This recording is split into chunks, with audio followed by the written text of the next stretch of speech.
সপ্তম শ্রেণীর গণিত টিউটোরিয়ালে তোমাদের সবাইকে স্বাগতম। আজকের ভিডিওতে অনুশীলনী 5.1-এর 75 নম্বর পৃষ্ঠা থেকে 17 নম্বর অঙ্কের সরল নির্ণয় করব।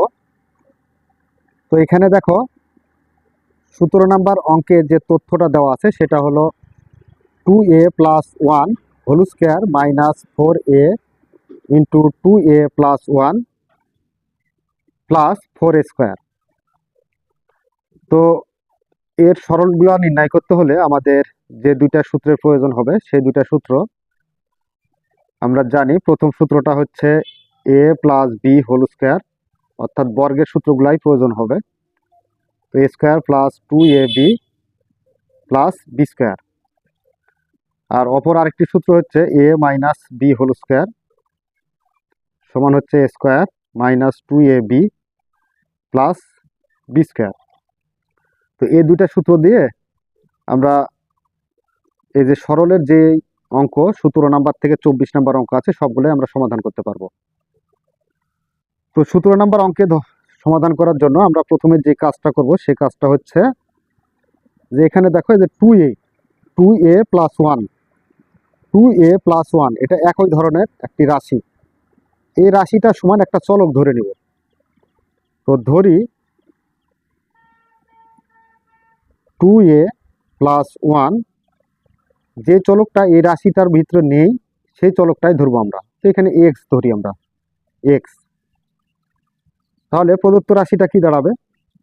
প্রদত্ত রাশি বলতে যে রাশিটার আমরা সরল নির্ণয় করব সেই রাশিটা, অর্থাৎ এই যে এই রাশিটার কথা বলতেছি আমি। তো এখানে প্রদত্ত রাশি বলতে আমরা এই যে 2a + 1 সমান কি ধরলাম? x ধরলাম। তো যেখানে 2a + 1 আছে সেখানে আমি 2a + 1 না লিখে এই যে x যেটা ধরে নিয়েছি সেই xটা লিখব। আচ্ছা, উপরে স্কোয়ার আছে, স্কোয়ারটা দিয়ে দাও। -4a আছে a ইন্টু 2a + 1 এটা সমান আমরা কত ধরেছি? এটা সমান ধরেছি আমরা x। তাহলে 2a + 1 না লিখে তার পরিবর্তে আমরা দেবো x, প্লাস আছে প্লাস 4a স্কোয়ার। তো আচ্ছা, এখন আমরা যে কাজটা করব সেটা হলো এখানে একটা সূত্র প্রয়োগ করতে হবে। তো সূত্র প্রয়োগ করতে হলে আমাদের যে কাজ সেটা কি? প্রথমে আমরা a তৈরি করব, তারপর এই যে এটাকে লাস্টেরটাকে b তৈরি করব। তো x-কে বা x স্কোয়ারকে যদি আমরা a তৈরি করতে চাই তাহলে এইভাবে x দিয়ে প্রথম বন্ধনী দিয়ে তারপরে হোল স্কোয়ার দিই। তার মানে কি a স্কোয়ার হলো, মাইনাস আছে মাইনাস। এই যে লাস্টে আবার যা লাস্টে দেখো যে 4a স্কোয়ারকে ভাঙাবো। তো কার উপর বর্গ করলে 4a স্কোয়ার পাবো, অর্থাৎ বর্গ এই জন্যই আমরা করতেছি যে এখানে স্কোয়ার আছে এই জন্যই বর্গ করতেছি।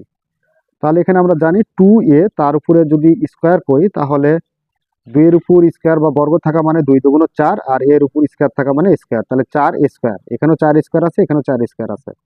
তার মানে 2a তার উপর বর্গ করলে আমরা 4a স্কোয়ার পাবো। তো দেখো এখান থেকে a পাইছি আর b পাইছি। তো মিডিলের সূত্রে কি নাই? এখানে মাইনাসের সূত্রটা পড়বে।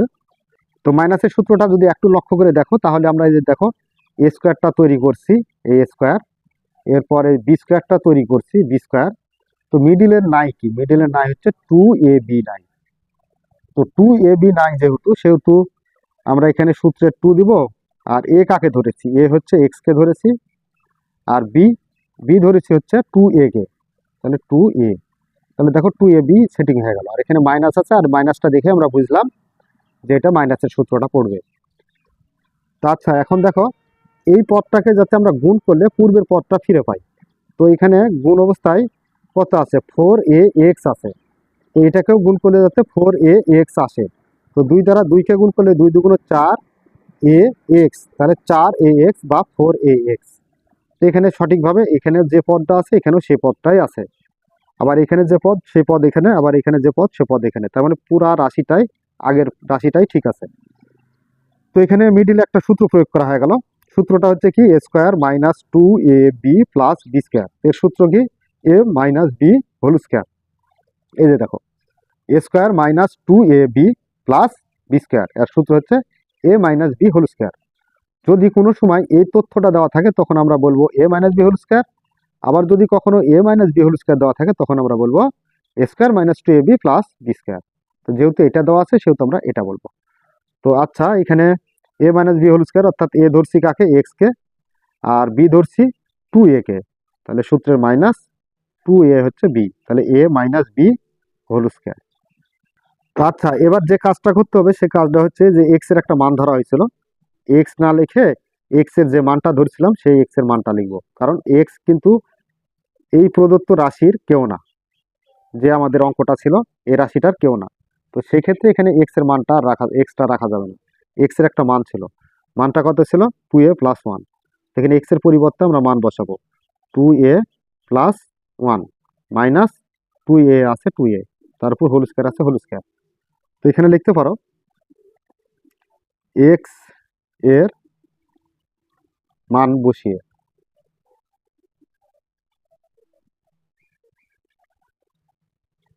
তো আচ্ছা দেখো মাইনাস টু এ প্লাস টু এ কাটা যায়, তাহলে এখানে থাকে কত, ওয়ান। তো ওয়ানের উপর যদি বর্গ থাকে তাহলে ওয়ানই হবে, আর এই ওয়ানটাই হচ্ছে কি আমাদের অ্যান্সার। তো প্রিয় শিক্ষার্থীরা, আজকের মতো এতটুকুই।